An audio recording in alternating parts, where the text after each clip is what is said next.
Roles and responsibilities of software test engineer. అంటే roles and responsibilities of software test engineer. Normal గా software testing లో what are the different roles are అంటే, so software కంపెనీలు normal గా first interns అనే role ఉంటుందండి. దాని తర్వాత ఫ్రెషర్ అనే రోల్ ఉంటుంది. దాని తర్వాత ఎక్స్పీరియన్స్ అనే రోల్ ఉంటుంది. ఇంటర్న్స్ అంటే వాళ్ళకి ఇంకా జాబ్ రోల్ అసైన్ అవ్వదు, వాళ్ళకి రియల్ టైం వర్క్ ఇవ్వరు, ట్రైనింగ్ లాగా ఉంటుంది అనమాట.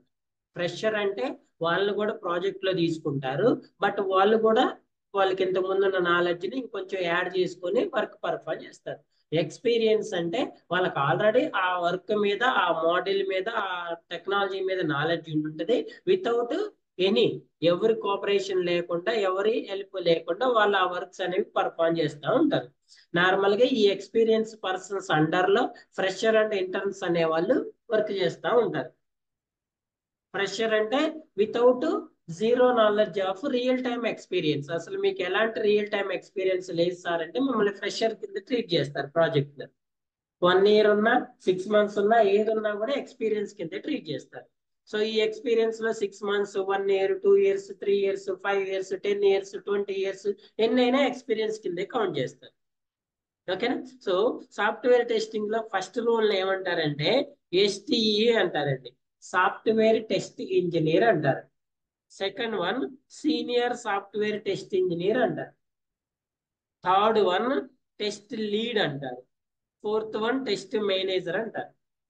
ఈ 4 మేజర్ రోల్స్ ఉంటాయండి. ఫస్ట్ వన్ ఏంటి? Software test engineer. నార్మల్ గా ఇందులో ఫ్రెషర్స్ దగ్గర నుంచి నార్మల్ గా ఈ సాఫ్ట్వేర్ టెస్ట్ ఇంజనీర్ రోల్లో కంపెనీని బట్టి ఉంటుందండి. ఇది ఎలా ఉండాలని రూల్ ఏమి లేదు. <3, 4 కొన్ని కంపెనీల్లో 3 years వరకు, కొన్ని కంపెనీలో 2 years వరకే క్యాలిక్యులేట్ చేస్తారు. ఇది ఎలా ఉండాలని ఎక్కడ ఉండదండి. సాఫ్ట్వేర్ కంపెనీస్ అనేవి individual organisations, they develop their own rules. ఎలా ఉండాలి, ఇవన్నీ ఇట్లా అనాలని రూలే ఉండదు. ఎందుకంటే క్యూఏ అంటారు, కొన్ని కంపెనీలు క్యూసీ అంటారు, కొన్ని కంపెనీలు టెస్టింగ్ అంటారు, ఓకే, కొన్ని కంపెనీలు టెస్ట్ ఇంజనీర్స్ అంటారు. ఎలా అన్నా ఒకటే థింగ్. సో నార్మల్ గా ఫ్రెషర్ నుంచి <3 years or 4 years ఎక్స్పీరియన్స్ లో ఉన్న వాళ్ళని సాఫ్ట్వేర్ టెస్ట్ ఇంజనీర్స్ అంటారు. Next senior software test engineer అంటే ఒకవేళ అక్కడ 4 దాకా కౌంట్ చేస్తే 4 to 6 కానీ 7 కానండి, 6 or 7 years వరకు సీనియర్ సాఫ్ట్వేర్ టెస్ట్ ఇంజనీర్ కింద ట్రీట్ చేస్తూ ఉంటారు. మీరు ఒకవేళ 5 years ఎక్స్పీరియన్స్ పెట్టుకొని పోతే, మీకు 5 years ఎక్స్పీరియన్స్ ఉంటే మిమ్మల్ని సీనియర్ సాఫ్ట్వేర్ టెస్ట్ ఇంజనీర్ రోల్లోకి ఎల్కేజ్ చేస్తారు. మీకు ఎప్పుడైతే ఆఫర్ లెటర్ వస్తుందో, లేదా అపాయింట్మెంట్ ఆర్డర్ వస్తుందో, జాయినింగ్ రిపోర్ట్ వస్తుందో, అందులో మీకు క్లియర్ గా మీ రోల్ ఏంటి, మీ రెస్పాన్సిబిలిటీస్ ఏంటి అనేది క్లియర్ కట్ గా ఉంటాయి. ఓకేనా? అండ్ నెక్స్ట్ టెస్ట్ లీడ్ అంటారండి, team lead are test lead అంటారు. వీళ్ళు 7 or 8 years నుంచి, 7 to 7 years దగ్గర నుంచి, నెక్స్ట్ 8 కానీ 9 కానీ 10 years, 9 to 10 years అనుకోండి, టెస్ట్ లీడ్ కింద ట్రీట్ చేస్తారు. ఇక అబౌవ్ 10 వీళ్ళందరినీ టెస్ట్ మేనేజర్ అంటారు.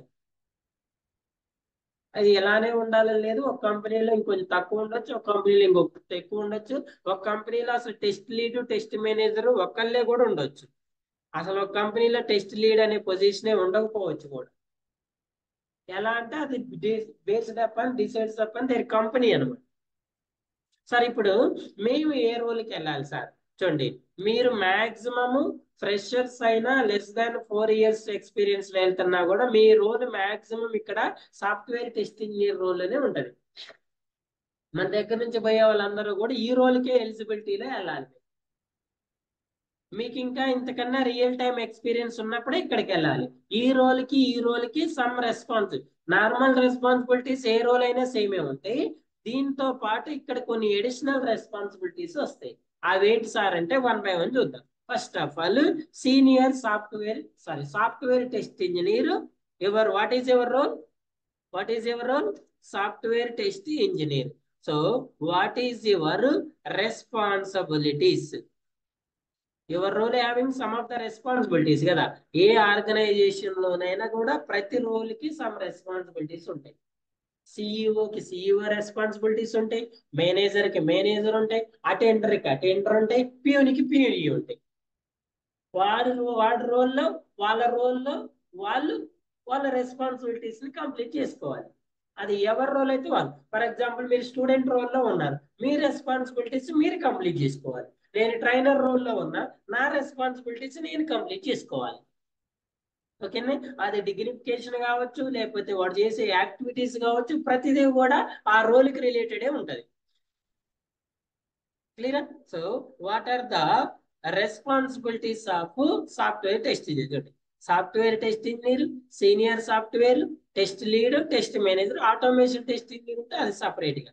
First role software test engineer. A software tester's primary responsibility is to perform manual testing on software application to ensure the product quality fits everyone expectations or not. లేదా ఇక్కడ మిమ్మల్ని కావాలంటే మీరు manual work చేస్తుంటే మీ role వచ్చేసి manual software test engineer అని కూడా అంటారండి. లేదు సార్ నేను ఆటోమేషన్ లో వర్క్ చేస్తానంటే ఆటోమేషన్ సాఫ్ట్వేర్ టెస్ట్ ఇంజనీర్ అన్నా కూడా ఒకటే. సో యాజ్ యూజువల్ గా మనం ఫస్ట్ మాన్యువల్ గురించి డిస్కస్ చేద్దాం, తర్వాత ఆటోమేషన్ కి వెళ్దాం. Testers will raise defects when they find errors in the application and when the implementation derives from the specified product requirements. Software tester activities may vary significantly depending on the project and test team size. While in large QA teams, test leads can distribute the work so that testers only need to focus on test execution and raise the defects. Software test engineer is also called as QA engineer, quality assurance engineer అని కూడా call చేస్తారు. Attitude, productivity, communication skills, technical understanding and analytical skills, passion for the testing. ఇవి first software test engineer అంటే మీకు ఉండాల్సిన requirements. What are the responsibilities? First one, understanding the requirements and functional specifications of the application. As a software test engineer, you should follow the 3 life cycles. SDLC life cycle, STLC life cycle, defect life cycle. ఈ 3 life cycles follow అవుతూ మీరు testing అనేది perform చేయాలి. The first thing is understanding the requirements and functional specifications of the application. First thing, మీరు ఏదైనా ఒక project మీకు allocate అయిన తర్వాత మీరు ఫస్ట్ చేయాల్సిన పని ఏంటంటే అందులో ఉన్న డాక్యుమెంట్స్ అన్నిటిని అనాలిసిస్ చేసుకోవాలి. అసలు what is this project, what are the different, which domain it is, what are the different modules we have, each module which functionalities we have, what is the behaviour of the functionality, what is the positive behaviour of functionality, what is the negative behaviour of the functionality. ఇవన్నీ కూడా మీరు analysis చేసుకోవాలి. How to perform your testing, which way we are performing a testing, what is the templates we have, how the test case template is looks like, what is the procedure of defect reporting, who is my reporting person, who is my authorized person. ఇవన్నీ కూడా analysis చేసుకోవాలి first of all. which SDLC life cycle we are following, what is the delivery date for this project, what is the defect reporting process, what is the developers process. ఇవన్నీ కూడా మీరు analysis చేసుకోవాలి first. అంతేగాని first రోజు వచ్చేసరి నేను direct testing చేస్తా అనకూడదు. You are unable to perform the testing without proper knowledge on project కావచ్చు, లేకపోతే మీకు ఆ రిక్వైర్మెంట్స్ కూడా కావచ్చు. Next, the second one is identifying required test scenarios for the project. ఎస్టిఎల్సిలో ఫస్ట్ అనాలిసిస్ చేసిన తర్వాత నెక్స్ట్ స్టెప్ ఏంటి, టెస్ట్ సినారియోస్ రాసుకోవాలి. The next one is preparing test cases to validate the application. ఇవి ఆల్రెడీ మనం ఒకసారి డిస్కస్ చేసినాం. ఇప్పుడు బ్రీఫ్కి వెళ్ళిపోదాం. చూడండి, test case first requirements analysis చేసిన తర్వాత సినారియోస్ ప్రిపేర్ చేసుకొని టెస్ట్ కేసెస్ ప్రిపేర్ చేసుకోవాలి. చేసిన తర్వాత ఇక్కడ యాక్చువల్ గా నా next step is prepare and setup and test environment setup చేసుకోవాలి. ఎన్విరాన్మెంట్ సెటప్ చేసిన తర్వాత ఎగ్జిక్యూట్ చేసుకోవాలి. Test cases to validate the application. Validate చేసిన తర్వాత you should document the test results logs అంటారు. మీకు ఎప్పుడైనా అబ్జర్వ్ చేస్తే మీ ఫోన్ లో కాల్ లాగ్స్ ఉంటాయి. How many dialled calls, how many received calls, missed calls, blocked calls అని ఉంటాయి. వీటిని కాల్ లాగ్స్ అంటారు. అలాగే మనకి కాల్ లాగ్స్ ఎలాగైతే ఉంటాయో మీరు టెస్టింగ్ చేసిన తర్వాత టెస్ట్ లాగ్స్ ఉంటాయి. ఏముంటాయి ఇందులో?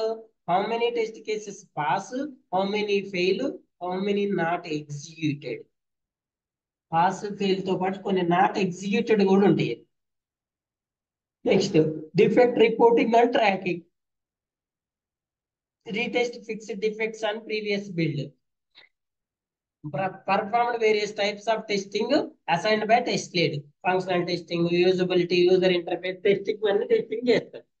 నెక్స్ట్ ఇది నార్మల్ గా టెస్టింగ్ యొక్క రెస్పాన్సిబిలిటీస్. ఇవి అయిపోయిన తర్వాత reports to test lead about the status of assigned works. Me test lead మీకు ఏదైతే వర్క్స్ అసైన్ చేసిందో వాటి స్టేటస్ ని త్రూ స్టేటస్ రిపోర్ట్స్ ద్వారా ఫార్వర్డ్ చేసుకోవాలి. ఇందులో daily status report, daily defect report, weekly status report, retesting report. ఇంకా other assigned ఏదైనా టాస్క్స్ అంటే అదర్ లో ఏముంటాయి సార్ అంటే, ఒకవేళ మీ జూనియర్స్ కి ఎవరికైనా లేకపోతే ఫ్రెషర్స్ కి ఎవరికైనా కూడా ఏమంటారు, కేటీ సెషన్స్ ఇవ్వమంటారు, నాలెడ్జ్ ట్రాన్స్ఫర్ అంటారు. ఫర్ ఎగ్జాంపుల్ మీరు ఒక ప్రాజెక్ట్ లో 3 మెంబర్స్ 1 మంత్ నుంచి వర్క్ చేస్తున్నారు. ఈ రోజు 1 మోర్ మెంబర్ యాడ్ అయింది. So these 3 members giving KT sessions for new member. ఈ న్యూ మెంబర్ కి ఏం చెప్పాలి, ఈ ప్రాజెక్ట్ ఇలా రన్ అవుతుంది, ఇలా చేసిన, ఇలా వచ్చిన తర్వాత ఇలా యాడ్ చేసిన అని. దీన్ని ఏమంటారు, నాలెడ్జ్ ట్రాన్స్ఫర్ సెషన్స్ అంటారు. ఇంకా ఏం చేసుకోవాలి, రివ్యూస్ అంటారండి, పీర్ రివ్యూస్ అంటారు.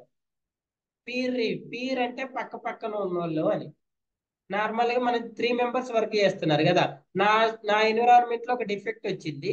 So I'm going to before reporting this defect I'm verifying 1 more time in peer systems. నా పక్క ఎన్విరాన్మెంట్ లో కూడా ఆ డిఫెక్ట్ అనేది రిఫ్లెక్ట్ అవుతుందా లేదా చెక్ చేసుకొని ఎప్పుడైతే ఎస్ అనుకుంటాం అప్పుడే రిపోర్ట్ చేస్తే, ఇలా మనం పీర్ రివ్యూ చేసుకోవటం వల్ల ఏమవుతుందంటే మన డిఫెక్ట్స్ అనేవి రిజెక్ట్ అయ్యే ఛాన్సెస్ తక్కువ ఉంటాయి. మీరు అట్లా కాకుండా డైరెక్ట్ ఒకసారి ఐడెంటిఫై. నార్మల్గా చూడండి, ఒక్కసారి కనుక మీకు టెస్ట్ కేసు అనేది ఫెయిల్ వస్తే ఇమీడియట్ గా రిపోర్టింగ్కి వెళ్ళొద్దు. సో ఫస్ట్ థింగ్ ఏంటంటే, సార్ నాకు ఒక టెస్ట్ కేసు ఫెయిల్ అయింది. సో ఇమీడియట్ గా చేయాల్సిన ఫస్ట్ పని ఏంటంటే, you should reproduce the defect in your environment. మళ్ళీ అదే టెస్ట్ కేసుని మళ్ళీ సెకండ్ టైం కూడా ఎగ్జిక్యూట్ చేసి చూసుకోండి. సెకండ్ టైం కూడా పాస్ వస్తుందా, ఫెయిల్ వస్తుందా. ఒకవేళ సెకండ్ టైం కూడా ఫెయిల్ వచ్చింది, మళ్ళీ ఒక్కసారి ఇచ్చిన రిక్వైర్మెంట్ ని అనాలిసిస్ చేసుకోండి. ఇందులో మనం ఇచ్చిన ఇన్పుట్ కరెక్టేనా, మన దగ్గర ఉన్న టెస్ట్ డేటా కరెక్టేనా, రిక్వైర్మెంట్ కరెక్టేనా, మనం కరెక్ట్ ఎన్విరాన్మెంట్ లో సెటప్ చేస్తున్నామా లేదా, డెవలపర్ ప్రాస్పెక్టివ్ లో ఇది డిఫెక్ట్ అవుతుందా కాదా, ఇవన్నీ అనాలిసిస్ చేసుకోవాలి. ఎప్పుడు? ఇండివిజువల్ గా. నేను టెస్ట్ ఇంజనీర్ని, నాకు డిఫెక్ట్ వచ్చింది, నేను నా సిస్టమ్ లో సెకండ్ టైం రీప్రొడ్యూస్ చేశా, అవసరమైతే థర్డ్ టైం కూడా రీప్రొడ్యూస్ చేయాలి. ఫస్ట్ టైం డిఫెక్ట్ వచ్చింది, రెండోసారి కూడా ఎగ్జిక్యూట్ చేసావు, సేమ్ మూడోసారి కూడా చేసావు. 3 సార్లు వచ్చిన తర్వాత ఇవి అనాలిసిస్ చేసుకున్న తర్వాత ఇప్పుడు మళ్ళీ పీర్ రివ్యూకి వెళ్ళాలి. పీర్ సిస్టమ్ లో సేమ్ టెస్ట్ కేసుని మళ్ళీ ఎగ్జిక్యూట్ చేసి సేమ్ ఎన్విరాన్మెంట్ ఉందా లేదా చెక్ చేసుకొని ఎగ్జిక్యూట్ చేసుకోవాలి. ఒకవేళ ఇక్కడ కూడా డిఫెక్ట్ వస్తే అప్పుడు ఈ డిఫెక్ట్ ని రిపోర్టింగ్కి వెళ్ళాలి. ఇలా చేయటం వల్ల ఏమవుతుందంటే, మీరు పంపించిన డిఫెక్ట్స్ అనేవి డెవలపర్ అనేవాడు రిజెక్ట్ చేయడానికి నెంబర్ ఆఫ్ ఛాన్సెస్ తక్కువ ఉంటాయి. లేదనుకోండి, మీరు వచ్చినట్టు ఆ డిఫెక్ట్ అని చేస్తే వాడు ఇమ్మీడియట్ గా వాటిని ఏం చేస్తాడు, రిజెక్ట్ లో చెప్పి ఇమ్మీడియట్ గా రిటర్న్ ఫార్వర్డ్ చేస్తూ ఉంటాడు. అందుకే ఆ డిఫెక్ట్ డూప్లికేషన్ లో ఉందా, ఆ డిఫెక్ట్ ఇప్పుడు రిపోర్ట్ ఫిక్స్ చేయడానికి పాసిబిలిటీ ఉందా, అది ఈ స్ప్రింట్ డిఫెక్ట్ అయినా, అవన్నీ చెక్ చేసుకునే మీరు డిఫెక్ట్ అనేది రిపోర్ట్ చేయాలి. ఓకేనా. సో ఇలా కేటీ సెషన్స్ ఏమైనా ఉంటే కేటీ సెషన్స్ కూడా ప్రొవైడ్ చేసుకోవాలి. Next, participated in regular team meetings by test lead and test manager. మీ టెస్టింగ్ టీమ్ ఏదైతే మీటింగ్స్ కండక్ట్ చేస్తుందో వాటిలో 100% పార్టిసిపేట్ చేయాలి మీరు. క్రియేటింగ్ ఒకవేళ if you are the automation test engineer, creating automation scripts for regression testing. Provides enhancements to project based end user prospect. ఒకవేళ ఆ requirements లో మీరు ఏదైనా మోడిఫికేషన్ చేయొచ్చు, ఇంకా ఎలా చేయొచ్చు అనే మీకు ఏమైనా ఎన్హాన్స్మెంట్స్ ఉంటే మీరు వాటిని సజెస్ట్ చేయొచ్చు. మీరు చేయలేరు, మీరు సజెస్ట్ చేయొచ్చు. Provide recommendation on whether or not the application is ready for the production. For example ఈ మంత్ 31st కి మనం ఈ అప్లికేషన్ అనేది ప్రొడక్షన్ కి ఫార్వర్డ్ చేయాలి. ఆ రోజు మీరు సజెస్ట్ చేయొచ్చు, yes it is and quality application ఈ షుడ్ గో విత్ ప్రొడక్షన్, లేకపోతే ఇంకా దీన్ని టెస్టింగ్ చేయాల్సిన అవసరం ఉందా అనే విషయాన్ని మీరు రికమెండ్ కూడా చేయొచ్చు. మీరు ఫైనలైజ్ చేయలేరు, బట్ మీ ఐజర్ అథారిటీకి మీ టీమ్ లీడ్ కానీ మేనేజర్ కానీ మీ రికమెండేషన్ కూడా చేయొచ్చు. ఎందుకంటే ఎంటైర్ ప్రాజెక్ట్ టెస్ట్ చేసేది మీరే కాబట్టి మీ రికమెండేషన్ కూడా వాళ్ళు కన్సిడర్ చేస్తారు. These are the different roles and responsibilities, role and responsibility of software test engineer. Any doubt? Any doubt? Yes or no?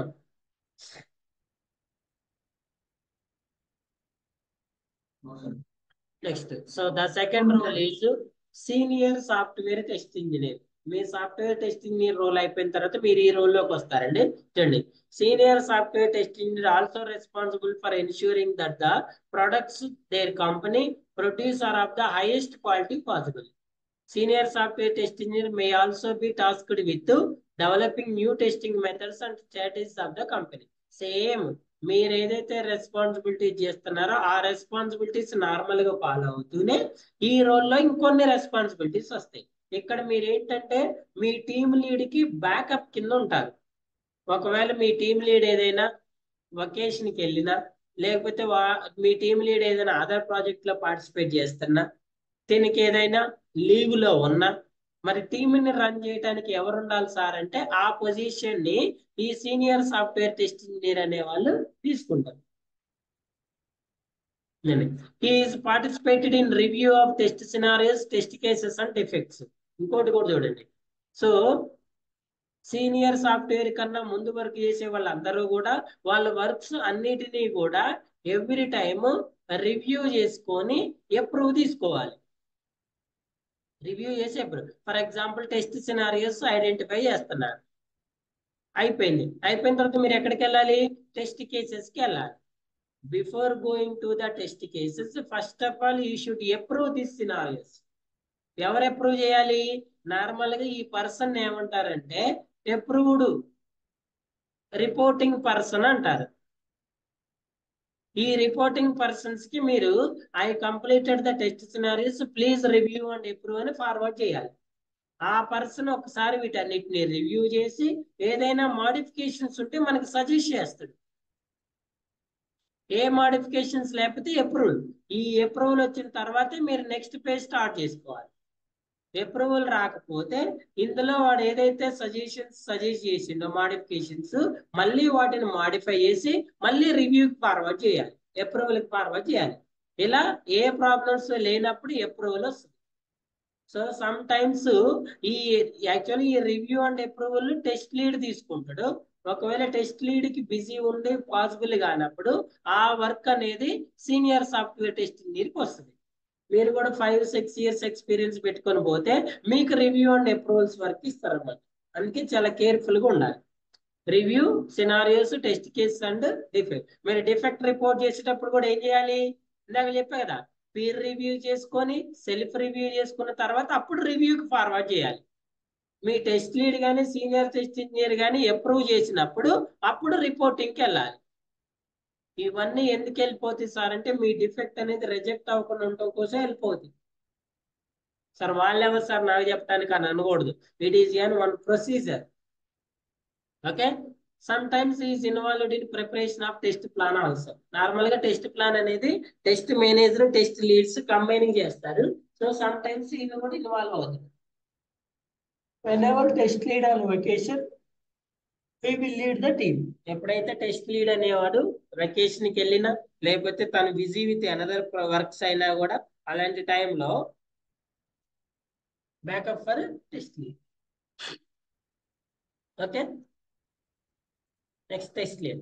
Test leads primary responsibility is to plan and coordinate the activities for team of testers. Test lead ఏం చేస్తారంటే మీరు ఏం work చేయాలి, మీరు మిమ్మల్ని ఎలా coordinate చేయాలి అనేది మెయింటైన్ చేస్తూ ఉంటాడు. The test lead activities include monitoring testers and managing testing requirements.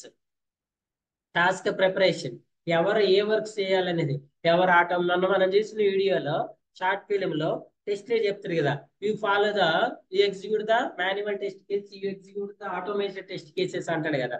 అట్లా task allocation to team members. Training, ఒకవేళ మీకు ఏదైనా దాని మీద నాలెడ్జ్ లేకపోతే ట్రైనింగ్ ప్రొవైడ్ చేస్తారండి.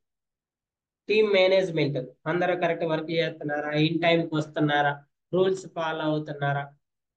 Bug and defect reviews, so మీరు ఏదైతే రివ్యూస్ ఫార్వర్డ్ చేస్తారో వాటన్నిటిని కూడా రివ్యూ చేస్తారు. Scenarios, test case development for new enhancements. ఒకవేళ ఏదైనా మిడిల్ లో ఎన్హాన్స్మెంట్స్ యాడ్ అవుతుంది, మీరు వర్క్ లో బిజీగా ఉన్నారనుకోండి, ఆ న్యూ ఎన్హాన్స్మెంట్స్ కి అవసరం అయితే కేసెస్ సినారియోస్ ప్రిపేర్ చేసి ఇస్తారు మీకు. Scenarios, cases reviews, build summary reports. మనం ఆ షార్ట్ ఫిలిం లో ఇది కూడా చూసినాం. అంతా ఎండ్ అయిపోయిన తర్వాత ఏమంటారు టెస్ట్ మేనేజర్ వచ్చి, so all the problems are sort out, please forward the reports అంటాడు. బిల్డ్ సమ్మరీ రిపోర్ట్స్ అంటారు. బిల్డ్ లో ఎన్ని టెస్ట్ కేసు ఫెయిల్ అయినాయి, ఎన్ని పాస్ అయినాయి, ఆ బిల్డ్ ఎప్పుడు స్టార్ట్ అయింది, ఎప్పుడు ఎండ్ అయింది, ఏమేమి రిక్వైర్మెంట్స్ టెస్ట్ చేసినాం, ఏ ఫంక్షనాలిటీస్ ఉన్నాయి అందులో. ఓకే అండి, అందులో ఏమైనా రోడ్ బ్లాక్స్ అంటే ఏదైనా పర్ఫామ్ కానీ మనం టెస్ట్ చేయని ఏమైనా ఉన్నాయా, ఇవన్నీ కూడా సమ్మరీ రిపోర్ట్స్ లో వస్తాయి. ఈ రిపోర్ట్స్ కూడా టెస్ట్ లీడే ప్రిపేర్ చేస్తాడు. ఎలా ప్రిపేర్ చేస్తాడు, బేస్డ్ అపాన్ యువర్ రిపోర్ట్స్.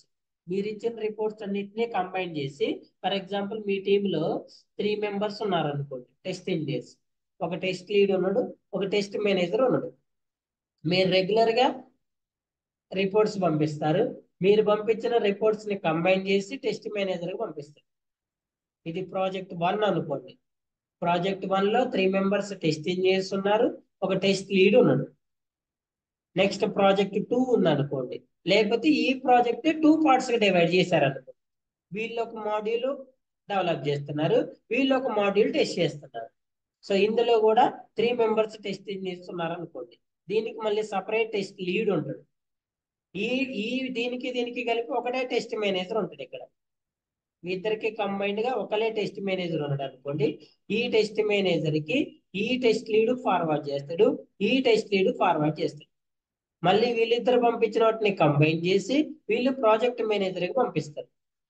ఈ ప్రాజెక్ట్ మేనేజర్ కింద డెవలప్మెంట్ లీడ్ వర్క్ చేస్తాడు, టెస్ట్ లీడ్ వర్క్ చేస్తాడు, ఇంకా ఏమైనా ఉంటాయి. టెస్ట్ లీడ్ లో వీళ్ళిద్దరు టెస్ట్ మేనేజర్ అనుకోండి, లేకపోతే డెవలప్మెంట్ మేనేజర్ అనుకోండి, వీళ్ళిద్దరు ఈ డెవలప్మెంట్ లీడ్స్ చేసే వర్క్ ని వీళ్ళిద్దరు మానిటర్ చేస్తారు. వీళ్ళకి డిఫరెంట్ డెవలపర్స్ ఉంటారు, వీళ్ళకి సపరేట్ డెవలపర్స్ ఉంటారు. వీళ్ళని మేనేజ్ చేస్తారు, వీళ్ళని మేనేజ్ చేస్తారు. ఈ ప్రాజెక్ట్ మేనేజర్ వీళ్ళని మేనేజ్.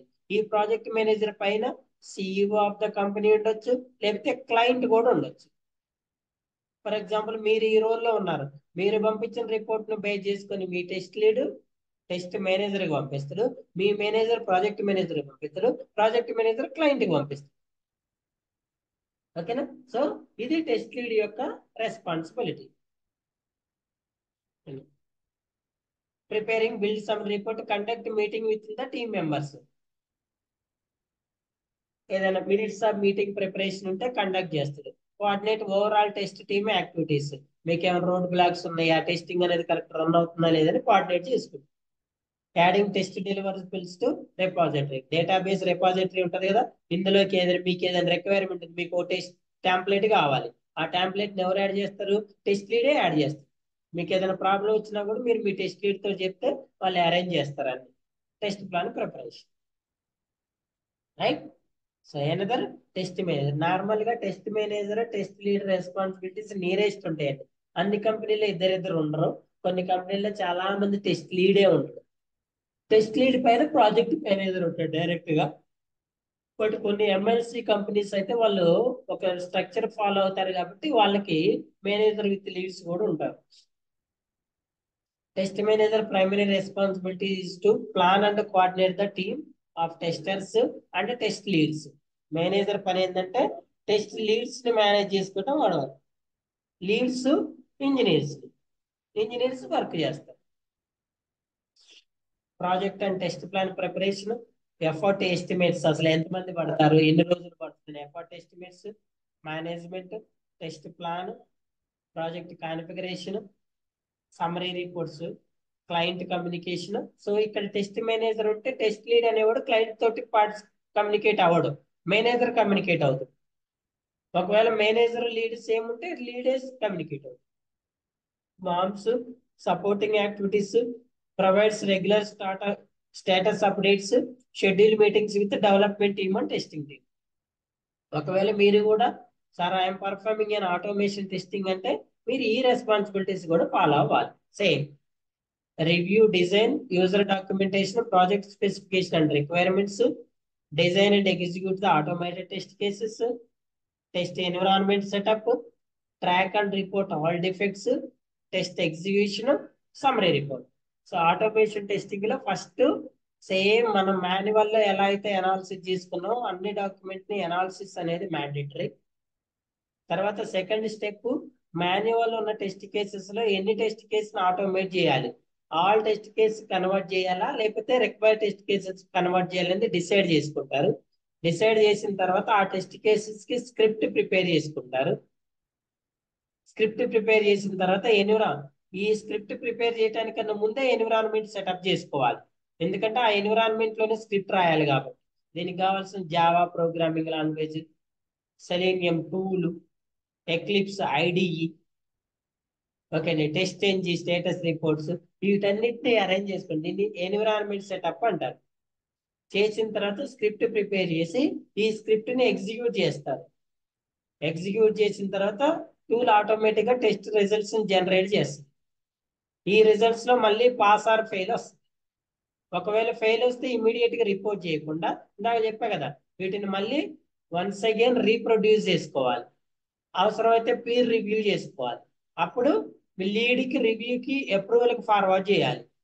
లీడ్ కూడా చెక్ చేసి ఒకవేళ ఇది రియల్ డిఫెక్ట్ అని అప్రూవల్ ఇస్తే అప్పుడు మీరు రిపోర్టింగ్కి వెళ్ళాలి.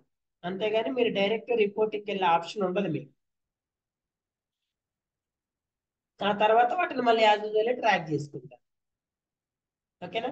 సో ఇక్కడ కూడా సమ్మరీ రిపోర్ట్స్, ఎన్ని టెస్ట్ కేసు ఆటోమేట్ చేశారు, ఎన్ని పాస్ అయినాయి, ఎన్ని ఫెయిల్ అయినాయి అన్ని ఫార్వర్డ్. ఓకే అండి. Software test engineer, senior software test engineer, test lead, test manager, automation test. మిమ్మల్ని ఇంటర్వ్యూలో కన్ఫ్యూజ్ చేయడానికి వాడు అడుగుతారు అసలు మీ ప్రాజెక్ట్ లో ఎవరెవరు ఉన్నారు, వాళ్ళ రోల్స్ రెస్పాన్సిబిలిటీస్ చెప్పండి అంటాడు. అసలు మీ టీం గురించి చెప్పండి ఫస్ట్ అంటాడు. ఫస్ట్ నేమ్స్ చెప్పండి అంటాడు. మీరు మీకు ముందే ప్రిపేర్ అవ్వలేదు, ఏదో పేరు చెప్పారు, రమేష్, కిషోర్, మురళి, అనూష అని 4 పేర్లు చెప్పారు. ఇప్పుడు ఇంటర్వ్యూ మొత్తం చేస్తాడు, నోట్ చేసి పెట్టుకుంటాడు మీరు చెప్పినవి అని. ఇంటర్వ్యూ మిడిల్లో ఇప్పుడు మళ్ళీ ఒకసారి చెప్పండి మీ టీమ్ మేట్స్ అంటాడు. నువ్వు ఇందాక లేదా నోట్కొచ్చి చెప్పినావు కదా, ఇప్పుడు వేరే పేర్లు చెప్తూ లేకపోతే ఆలోచిస్తూ. సో నువ్వు 3 ఇయర్స్ నుంచి ఒక ప్రాజెక్ట్ లో ఒక టీమ్ లో 1 ఇయర్ నుంచి 6 మంత్స్ నుంచి 3 ఇయర్స్ నుంచి వర్క్ చేస్తే వాళ్ళ పేరు చెప్పడానికి ఆలోచిస్తావా మనం? అలా కూడా మిమ్మల్ని టెస్టింగ్ ఉంటుంది అనమాట. సో అందుకే మీరు ఫస్ట్ ఏం చేయాలంటే అసలు మీ ప్రాజెక్ట్ లో ఎవరెవరు ఉంటారు, ఎంతమంది ఉంటారో డిసైడ్ అయ్యి వాళ్ళ నేమ్స్, డిజిగ్నేషన్ విత్ రెస్పాన్సిబిలిటీస్ ముందే నోట్ చేసి పెట్టుకోండి. ఎవరు అడిగినా ఇదే నేమ్స్ చెప్పాలి. ఎవరు అడిగినా ఏం చెప్పాలి, ఇదే నేమ్స్. చెప్పా కదా, దృశ్యం సినిమా 2 రోజులకు ఒకసారి చూడండి, దృశ్యం 1, దృశ్యం 2. చెప్పాలనుకున్నది క్లియర్ గా ఫస్ట్ ప్రిపేర్ అయ్యి తర్వాత ఎవరు అడిగినా అదే చెప్పాలి. నాకొకటి, నీకోటి, ఇంకోటి కూడా చెప్పొద్దు. అది రియల్ అయినా కాకపోయినా, రియల్ అయితే అందరికీ హ్యాపీయే, కాకపోయినా అదే చెప్పాలి. అందుకే రియల్ అయితే ప్రిపేర్ అవ్వాల్సిన అవసరం లేదు. కాకపోతే ఫస్ట్ మీరు ప్రిపేర్ అవ్వండి. నేను 3 years ఎక్స్పీరియన్స్ లో పోవాలనుకుంటున్నా. అసలు నా ప్రాజెక్టు సైజ్ ఎంత? 5 members. 5 లో 3 members test engineer, 1 test lead, 1 automation test engineer. Automation test engineer పేరేంటి, లీడ్ పేరేంటి, ఒకటి నేను, రిమైనింగ్ నా ఇద్దరు కొలీగ్స్ పేర్స్ ఏంటి? వాళ్ళు ఏం చేస్తారు, నేనేం చేస్తున్నా, వీళ్ళు ఏం చేస్తున్నారు? చూడండి, Krishna test lead, planning, guidance, monitoring, test control. Senior tester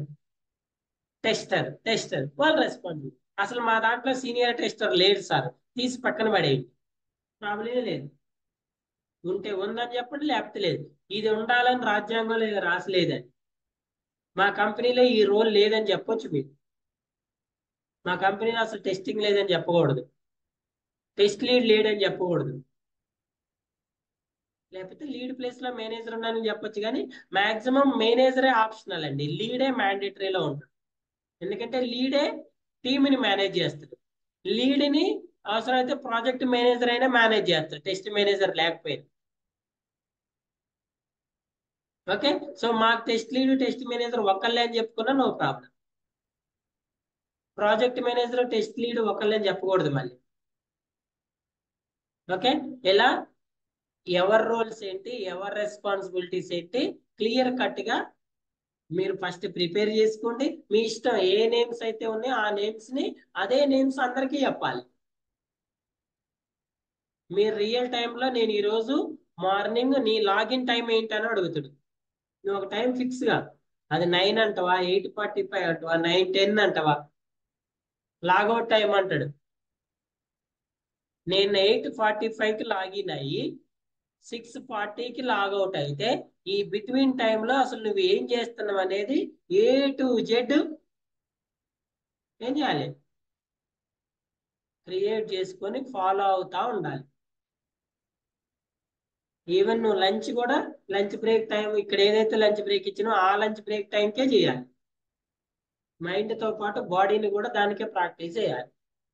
ఈ 8 hours 10 hours కూర్చొని ఇక్కడ నుంచే ప్రాక్టీస్ చేస్తుంటే మీకు రేపు ఆ వర్క్ కూడా ప్రాక్టీస్ అవుతుంది. మీరు ఇప్పుడు చేసేది జాబేనండి, ఓన్లీ డిఫరెన్స్ ఇక్కడేమో శాలరీ రాదు, అక్కడేమో శాలరీ వస్తుంది అంతే. ఇక్కడ కూడా మీరు ఈ 8 hours సేమ్ కూర్చొని ప్రాక్టీస్ చేయాలి. అది క్లాస్ వింటారా, అసైన్మెంట్స్ చేస్తారా, లేకపోతే ఏమంటారు యూట్యూబ్ లో వీడియోస్ వింటారా, మాక్ ఇంటర్వ్యూస్, ఇంకేదన్నా దీనికి రిలేటెడ్ బుక్ చదువుతారా, ఏదన్నా చేయండి. బట్ ఈ బిట్వీన్ టైం చేయాల్సిందే. అంతేగాని ఈ 1 hour 2 hours క్లాస్ నా పని అయిపోయిందని మీరు జంప్ అయిపోయారనుకోండి, మీరు రేపు కంపెనీకి సడన్ గా రేపు జాబ్ వచ్చిన తర్వాత మీరు ఆ ఎన్విరాన్మెంట్ కి సపోర్ట్ చేయలేరు, మీకు సపోర్ట్ చేయదు, అది ఫిట్ అవ్వలేరు, అందులో మెలకలు తిరుగుతూ ఉంటారు. అందుకే ఇప్పటి నుంచి మీరు ఫిట్ అవ్వాలి అందులో. ఓకేనా? సో మీకు ఈ ఎన్విరాన్మెంట్ కావాలంటే మన ఇన్స్టిట్యూట్ లో ఉంటుందండి, మేము సేమ్ ఎన్విరాన్మెంట్ ప్రొవైడ్ చేస్తాము. మాకు బయట ప్రాబ్లమ్స్ అంటే ఇక్కడికి వచ్చాను ప్రాక్టీస్ చేస్తాం. క్లియర్? Any questions?